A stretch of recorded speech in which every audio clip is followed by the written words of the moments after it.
friends, so I was asked to make a Easter themed dessert, and I don't want to put ham or lamb or anything Easter dinner related, so I decided honey was a good Easter flavor.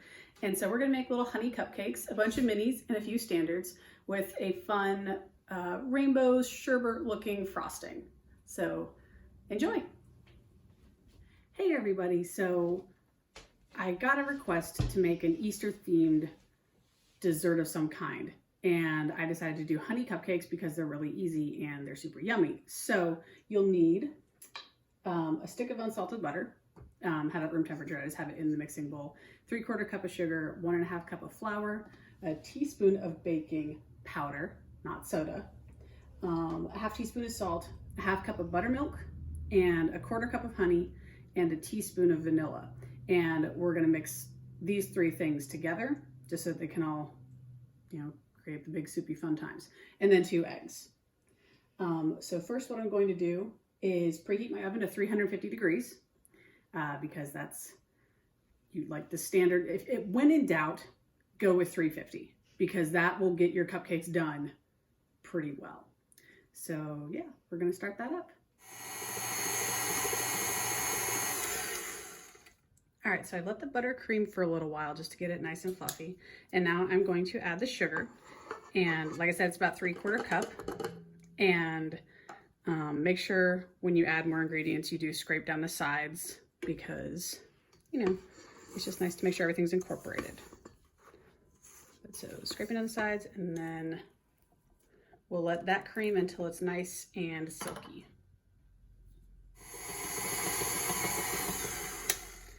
Next, we do the eggs. This is one of those times where you really ought to actually do them one at a time, let them mix, and then actually scrape them down. Whoops.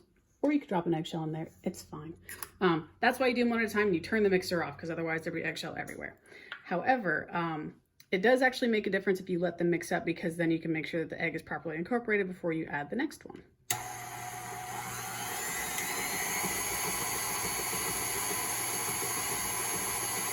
And remember to scrape down the sides of the bowl after the first egg, obviously, and then after the second one.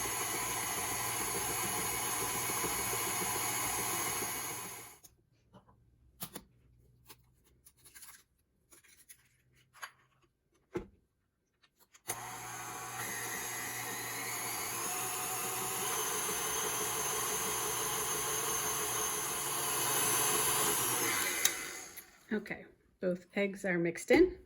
Starting to look less gross, which is nice. If you'll see over here, this is the honey and buttermilk and vanilla all mixed together. Make sure that you actually stir it all together until the honey's kind of dissolved into the buttermilk because it makes it mix a lot better if you do, and makes it easier to pour out from the measuring cup. But now what we're gonna do is we're gonna add 1/2 of our dry ingredients, which I already have in my bowl here, and then we're gonna let that mix in. And then we're going to mix 1/2 of the wet ingredients and then do that again a couple times. This time you don't want to overmix it. You just want it to be mixed enough for all the ingredients to be incorporated. But if you mix it too much, then your cupcakes won't be as springy.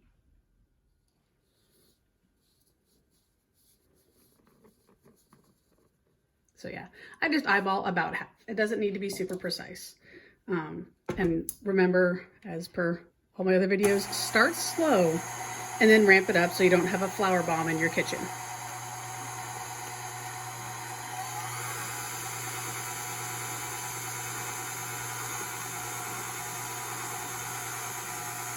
And then this one, I add about 1/2 and I just do it slowly while the mixer's still on because it's, not too bad to do it.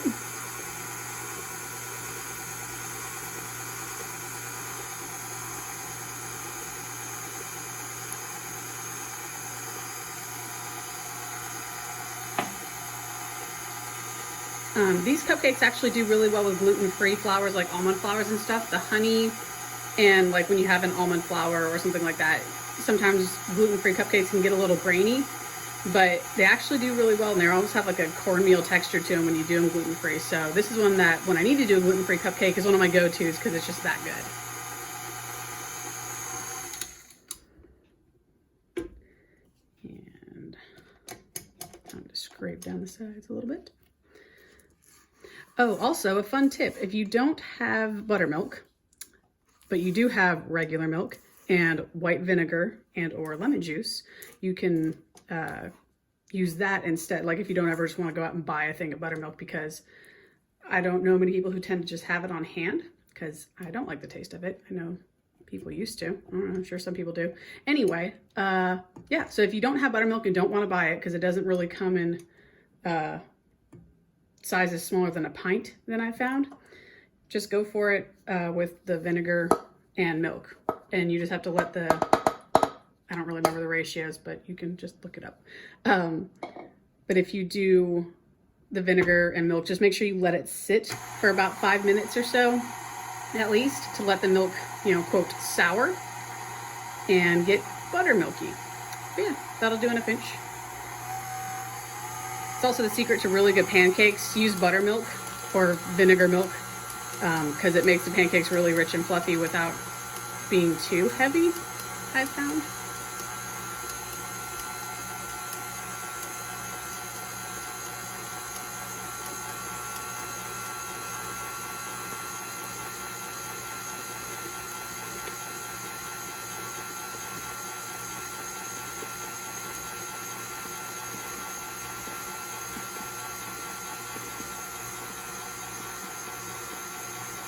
All right.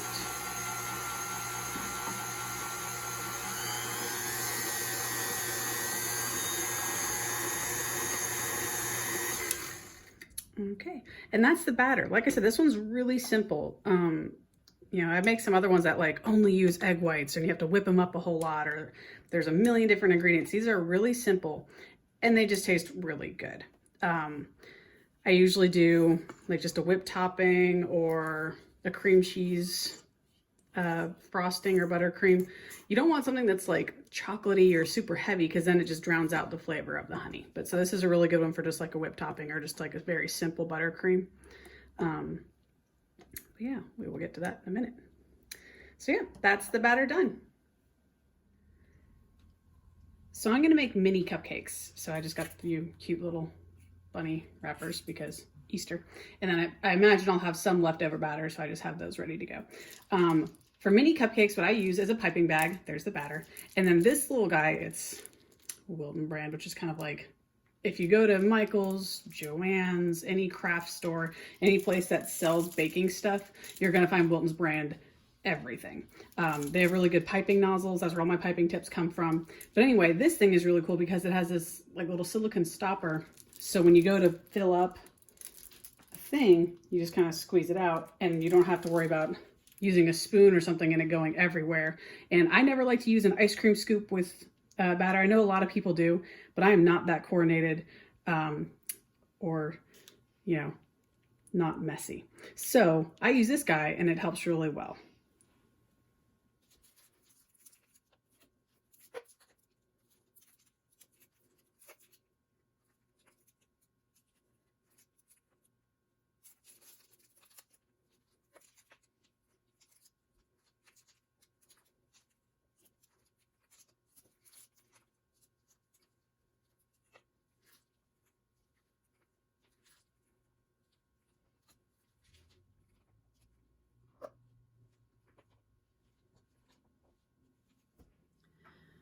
Well, as you see, I had enough for 6 of these little guys, so that's good. So I'll actually get some.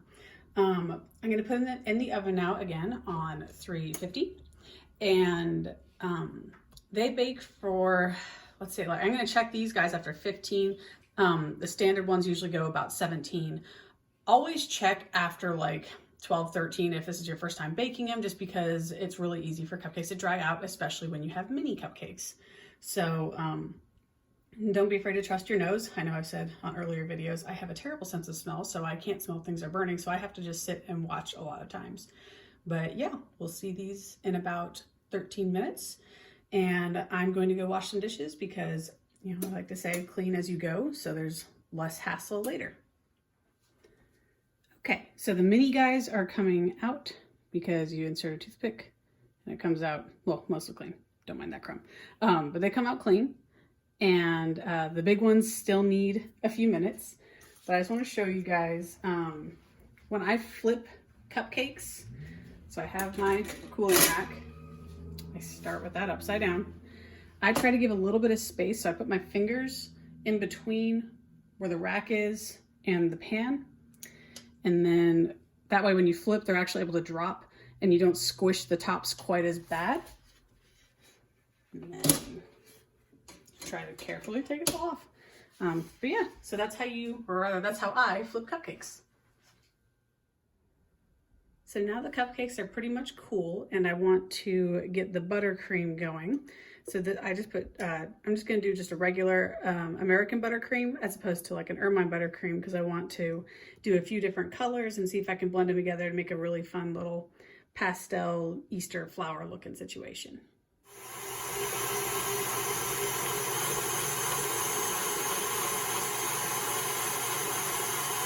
I am using the whisk attachment this time because I do like how that makes frosting tend to be lighter and fluffier than if you just use the paddle attachment. The whisk really does help, you know, move it around a whole lot, but just when you're mixing in colors or anything like that, I'm gonna be mixing in colors by hand because I'm doing 3 different ones. But if you were to ever mix colors in, you know, your stand mixer, make sure that there's not a whole lot of butter stuck up inside the whisk attachment because that happens all the time.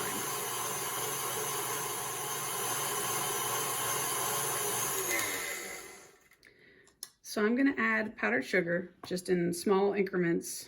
I use a 1/2 cup scoop and I just kind of plonk it in there. Again, remember, just like with flour, make sure you don't start it on high really fast because it'll go everywhere, and find every black surface possible and cover it in white powder.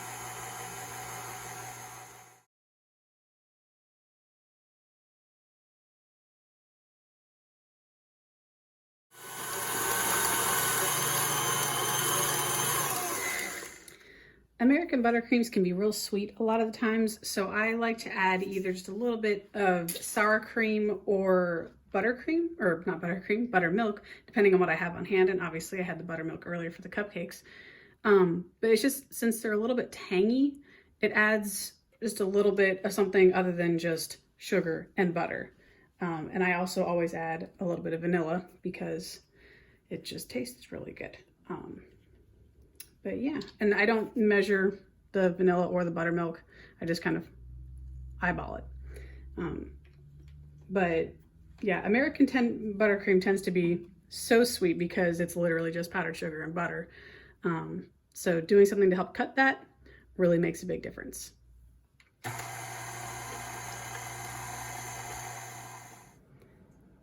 So my buttercream is now the right consistency. I have gotten all the stuff off, pushed it all back into the bowl, scraped on the sides, and now I'm going to attempt something I've only seen videos of. I've never done it myself, but I'm gonna lay out some saran wrap and put out the 3 different colors of frosting and hopefully be able to mix it together to make a really cool flower that changes color.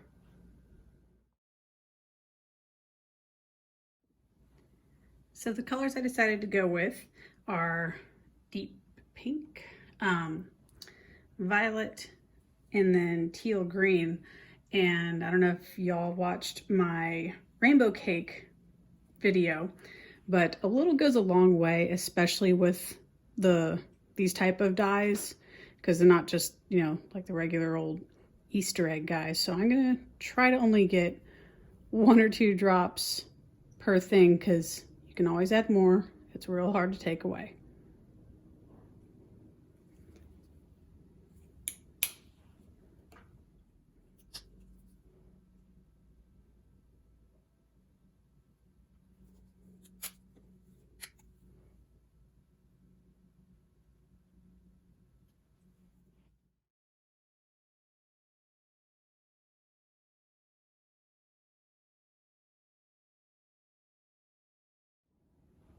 So I have my cling film out, and what I'm gonna do is gonna put a scoop of each one on there. I'm gonna smooth it out with my palette knife. It's just like a frosting palette knife.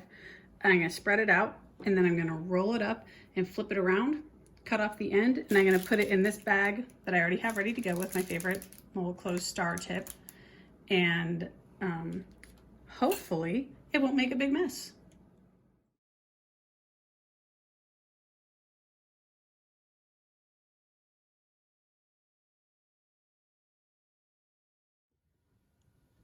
as always, the reason you make extras is so that when you're trying something new, you can attempt the new thing on the extras rather than the ones you're going to give to people. Oh, it looks so pretty. It's like rainbow sherbet. Oh, cool. That makes me really happy. Weird.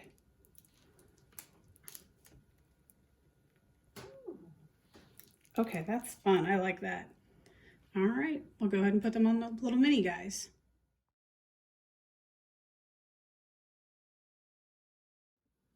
And there we have it. I did a couple sort of like little hydrangeas just because of the big ones there. But those are some little pastel Easter colored honey cupcakes just in time for Easter. It's a little bunny on the bottom. So yeah, thank you so much for tuning in, y'all. And if you have any questions or comments or ideas that you want me to do, just put them in the comments and I will get to them. But thank you so much. Remember to unclench your jaw, relax your shoulders. Remember to stay hydrated. Drink something that is probably water-based, not entirely caffeine. And I hope everyone has a wonderful weekend and a very happy Easter if you celebrate.